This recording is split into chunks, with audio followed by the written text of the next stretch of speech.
Goeiemôre. Welkom op hierdie mooi wintersmôre by Petersburg se erediens. Mag die Here vir jou en vir my ontmoet. Mag vir ons deur sy Gees ook besiel om iets te verstaan van sy grootheid, van die wonder van sy liefde. Ons begin ons diens vanoggend met 'n wydingslied. Die pragtige Op U verlaat ek my.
Dit is die dag wat die Here gemaak het, laat ons daaroor juig en bly wees.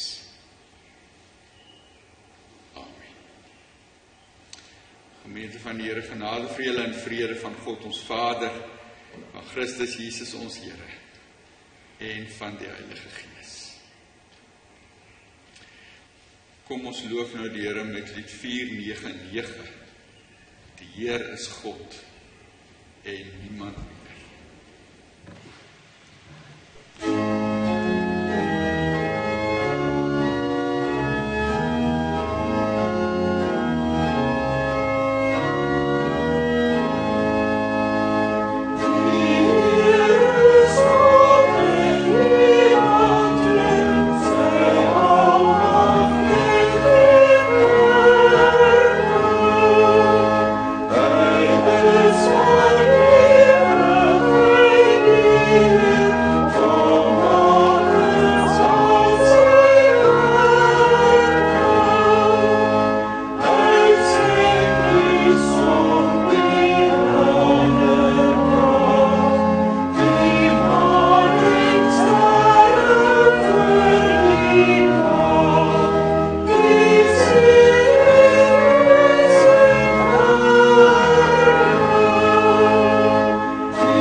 Soos ons dit in Levitikus 19 vind.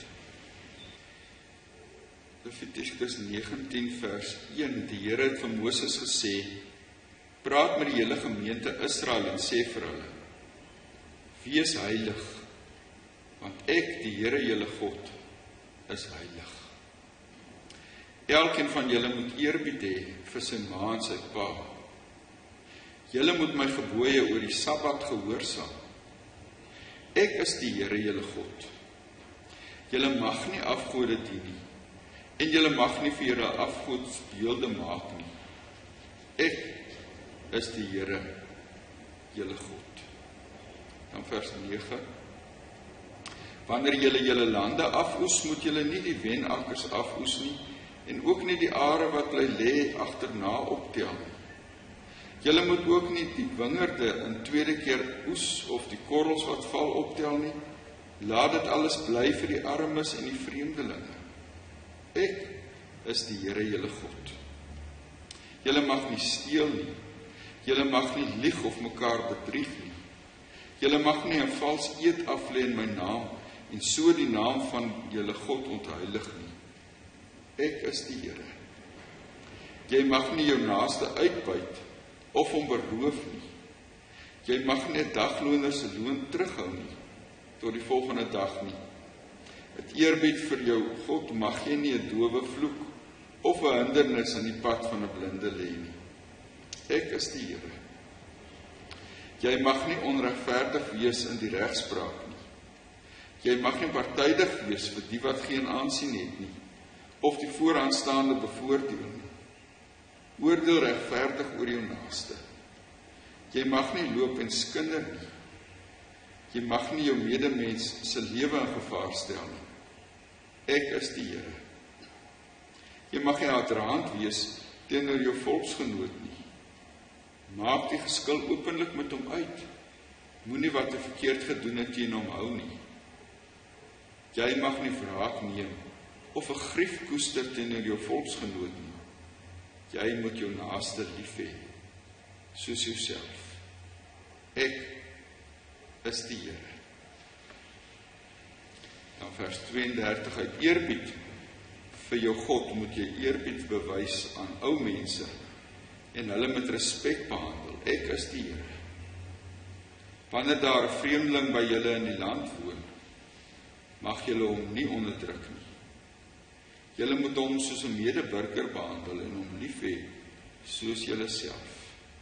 Julle was immer self ook vreemdelinge in Egipte. Ek is die Here, julle God. Julle mag nie bedrog pleeg wanneer julle meet of weeg of inhoud bepaal nie. Julle moet 'n betroubare skaal en die regte gewigte en inhoudsmate gebruik.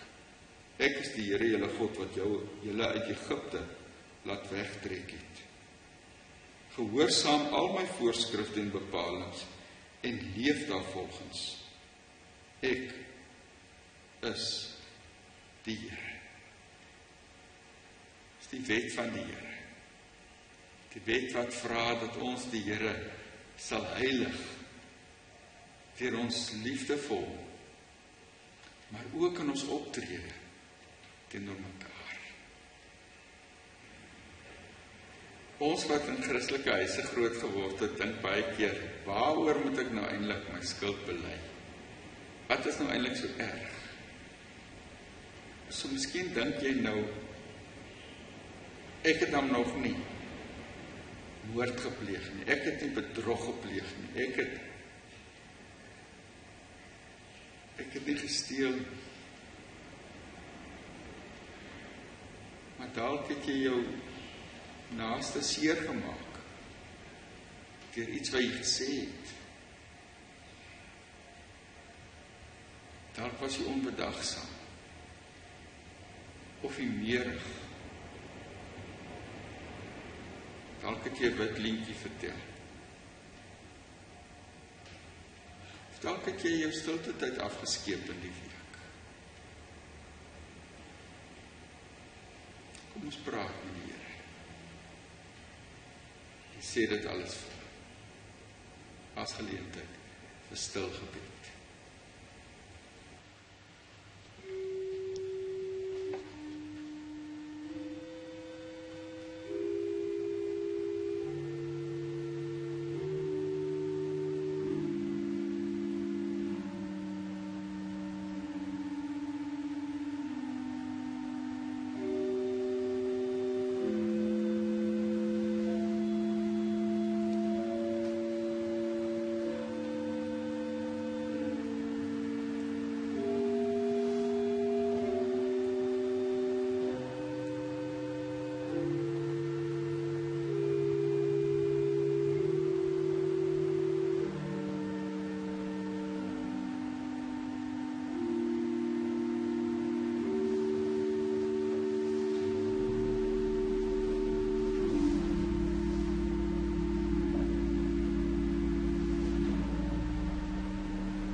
Wat met 'n ware berou en opregte geloof hul toevlug neem tot hulle enigste verlosser Jesus Christus, verkondig ek in die naam van die Here dat jou sonde vergewe is. Al was jou sonde soos skarlaken, dit sal wit word soos wol. Al was dit rooi soos purper, dit sal word soos sneeu, beloof die Here in Jesaja 1. Ons gaan vanoggend lees uit die woord van die Here uit Genesis 21 oor die geboorte van Isak. Maar kom ons bid eers saam.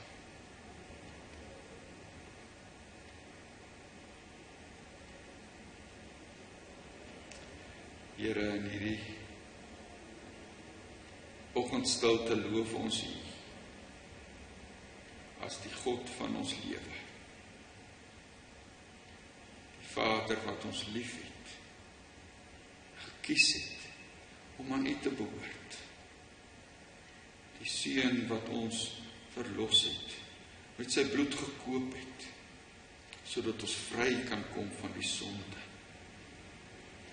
Die Gees wat in ons woon, om ons te lei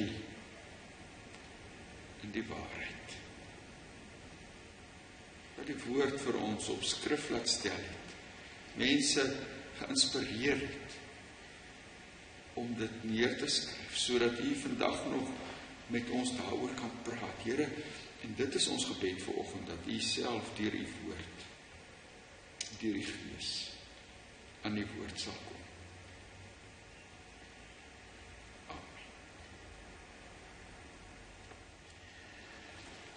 Ons lees vanoggend uit Genesis 21, vers 1 tot 7. Die geboorte van Isak. Die Here het aan Sara gedink, soos hy beloof het. Hy het sy belofte aan haar nagekom. Sy het swanger geword en in Abraham se ouderdom vir hom 'n seun in die wêreld gebring. Dit het gebeur op die tyd wat God vir Abraham beloof het. Hy het die seun wat vir hom gebore is, die een wat deur Sara aan die wêreld gebring is, Isak genoem. Soos God vir Abraham beveel het, het hy vir Isak besny toe hy 8 dae oud was.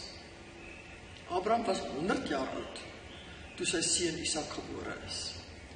Sara het toe gesê, God het gemaak dat mense vir my lag. Elkeen wat van Isak hoor, sal vir my lag. Sy het verder nog gesê, wie sou vir Abraham kon sê, dat Sara seuns aan haar bors sal voed?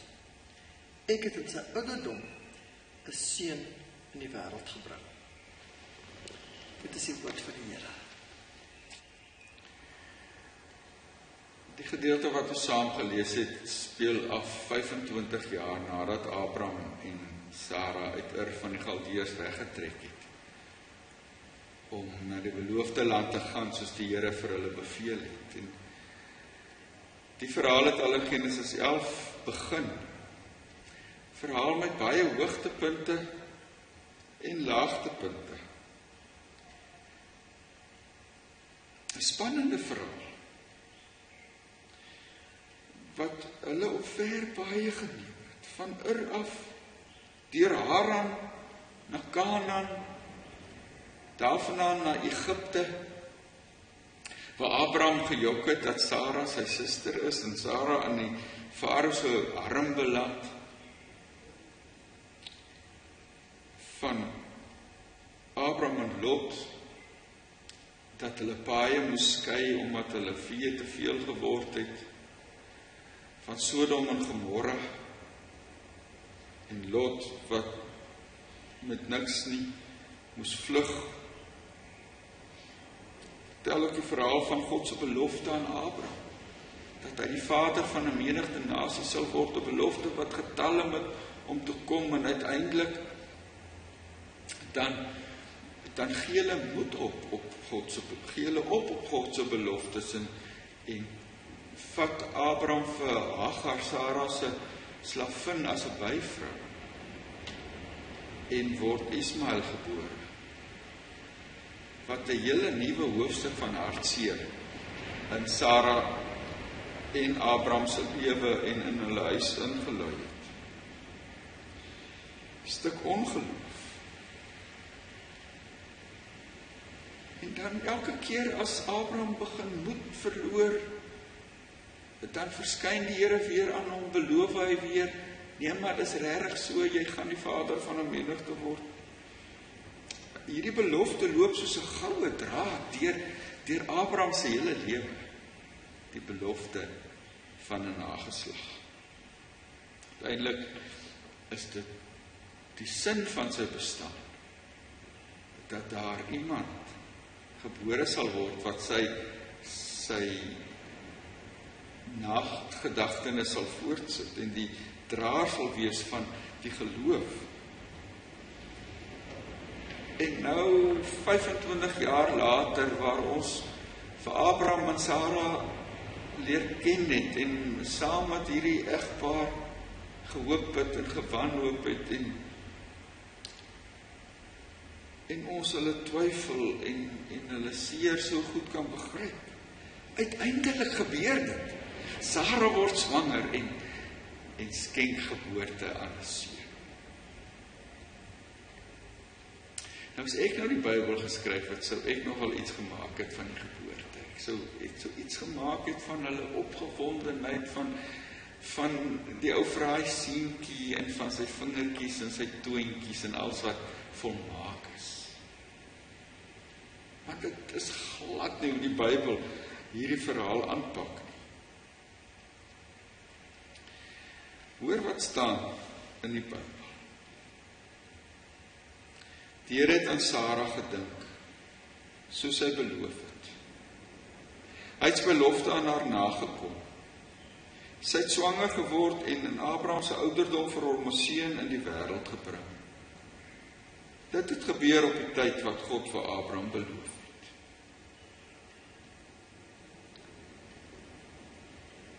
Meer ondramaties kan die mens dit amper nie kry. Hoekom vertel die Bybel dit so droog? Daar's 'n goeie rede voor. Die Bybel wil die klem laat val op God se trou, op die feit dat God woord gehou het, dat Isak gebore is presies net soos God gesê het, dit sal gebeur. Die Bybel wil as dit ware vir ons sê, maar hoekom het jy getwyfel? Hoekom is jy verbaas? Hoekom is jy opgewonde en verlig? God het dan gesê dit gaan gebeur. Het jy dan vergeet dat God sy woord hou? Natuurlik doen God altyd alles wat hy sê.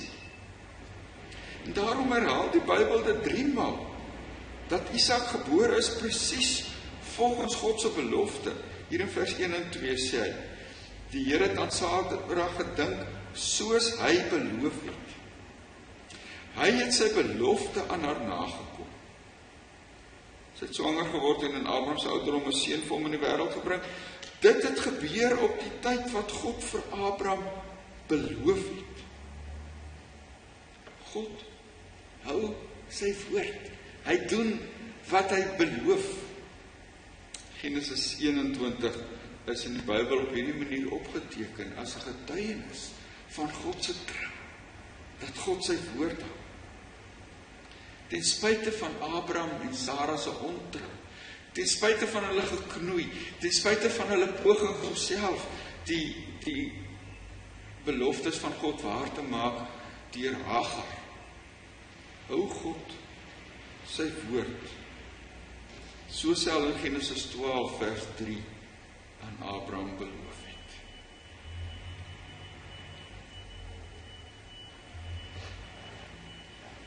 Nou as God in elk geval doen wat hy beloof het, as die uitkoms van sy belofte nie in die weegskaal was, hoekom wag hy so lank? Hoekom wag hy 25 jaar voordat Abraham en Sara se seun Isak gebore is? Kon hy hulle nie maar gouer die seun gegee het nie, gouer uit hulle spanning uitgehelp het nie? Die rede hoekom God so lank wag, is dat Abraham en Sara en ons baie deeglik moet verstaan, hierdie kind is 'n kind van die belofte. Isak se geboorte is God se werk. Dit is nie 'n kwessie dat as 'n mens maar net lank genoeg aanhou, lank genoeg uithou, dan sal dit gebeur. Ons moet nie God se trou verwar met ons deursettingsvermoë of ons uithou nie. God se trou het niks daarmee te doen. Daarom moes Abraham en Sara so lank wag, totdat hulle moed opgegee het, totdat hulle prakties gesproke nie meer 'n kind kon hê. Menslik gesproke was dit onmoontlik dat daar nog 'n kind kon wees. Totdat dit duidelik geword het dat Isak se geboorte 'n wonder van God is. God wat sy belofte hou en dit waar maak.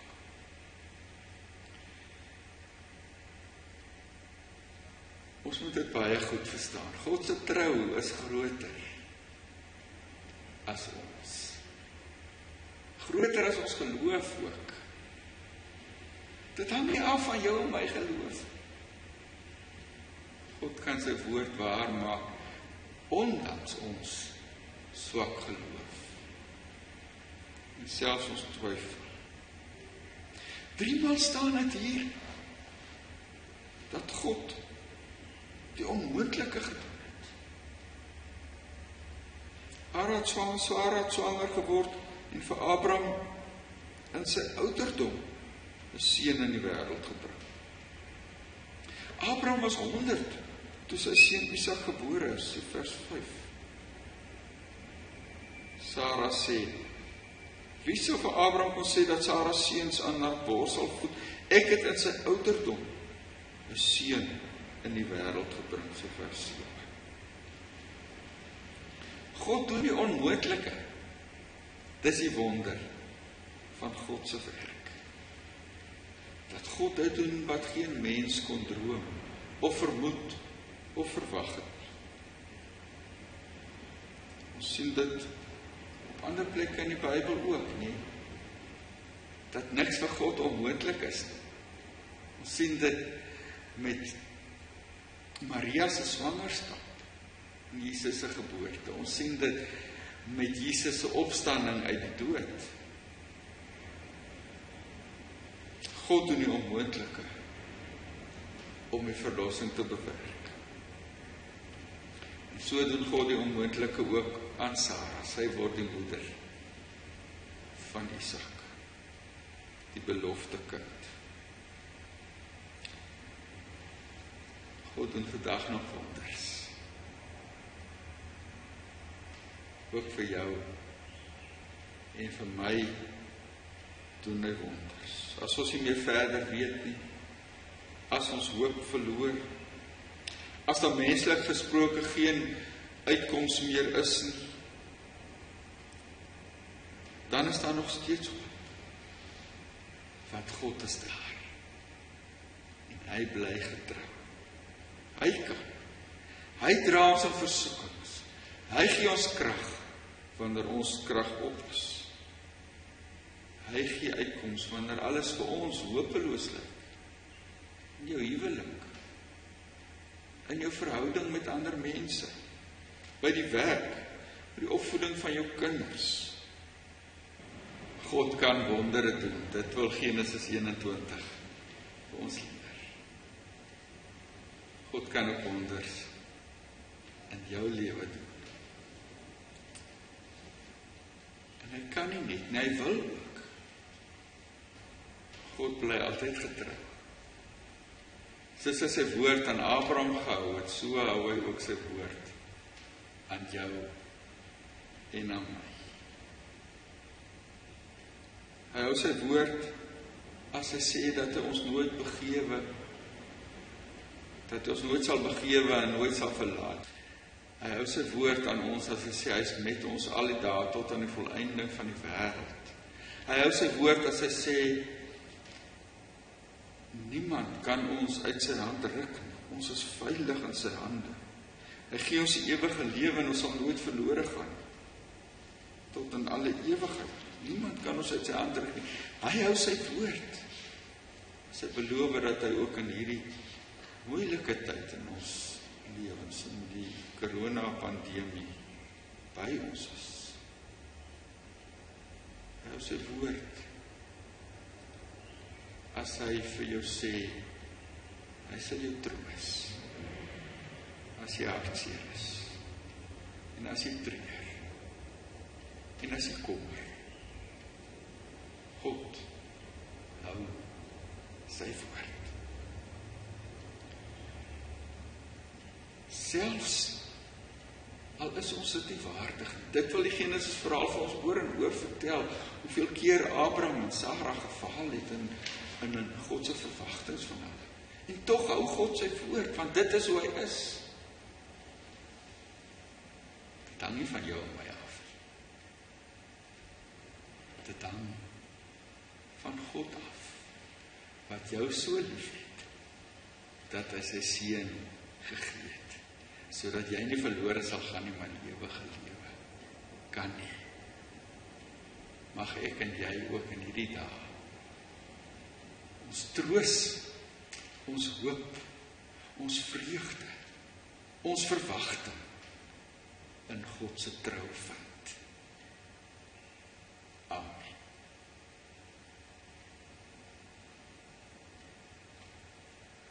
Kom ons bid saam. Here, ons dank U dat U 'n troue God is. Gister en vandag en tot in ewigheid dieselfde. U wat was en wat is en wat kom, die Almagtige. Here, ons wil ons inwurm in U trou, Here. Ons wil by U kom skuil, want die wêreld maak ons bang soms. Here, ons sien die pandemie getalle wat so opklim en opklim en opklim. In die hele wêreld, maar ook nou hier by ons. Dan beroep ons Here op U trou, dat U ons sal vashou, dat U ook vir ons nooit sal begewe en nooit sal verlaat. Dat U vir ons deur hierdie moeilike tyd sal dra, Here, met ons gesondheid. Ons bid vir hulle wat hierdie virus moet beveg in die hospitale en in die laboratoriums. Ons bid vir hulle wat in selfisolasie is. Here, maar ons bid nie net vir ons lewens, ons bid ook vir ons ekonomie wat flenters is op die grond. Baie maatskappye moes toemaak. Mense het hulle werk verloor. Mense verloor hoop. Here, hou U vir ons vas, dat ons ook deur hierdie ding kan kom. Ons bid vir ons regering, Here, hoe lyk dit dan vir ons of hulle verward rondpik? Gee wysheid, Here.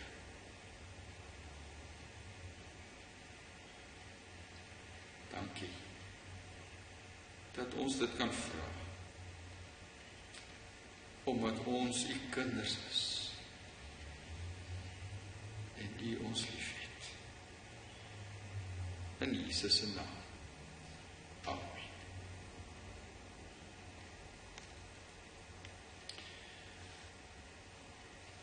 Ons sluit nou af met lied 191. Ons sing die 3 verse daar, 'n lied waarin ons sing oor God se grootheid. Grote God, ons bring U eer. Oh,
God se beloftes, die genade van ons Here Jesus Christus, die liefde van ons troue God en Hemelvader, en die voorspraak van die Heilige Gees bly by jou.